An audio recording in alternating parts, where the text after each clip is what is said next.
Your banded lat pullover is going to come in two varieties, both of which will be unpacked here. They'll get into some slightly different things, but in general, the same overall focus. So I've got this band, and it is going to get harder and harder and harder as I pull it down.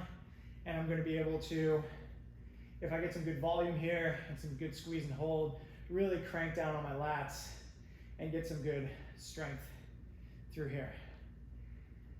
Great place to just get a good finisher or supplementary lat side pump.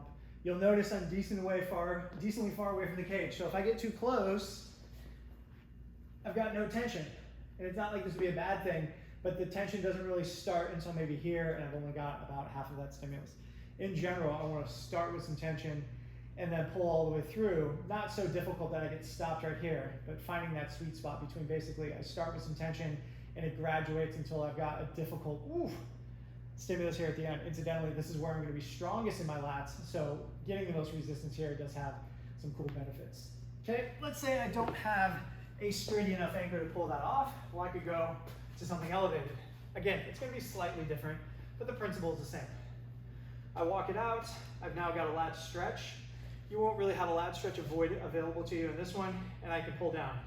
This one is going to deload basically once it crosses the shoulders, and any additional distance here is just going to be kind of buffered by the fact that this is resting against my shoulders here.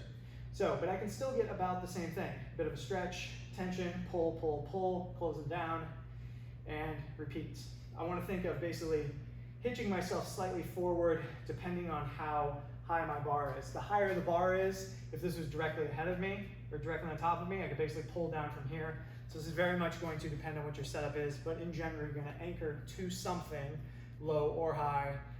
Get your arms up over you or behind you, pull them down and squeeze. Once you get a setup that you find reliable, the movement is pretty simple. You're just going until those lats start to burn.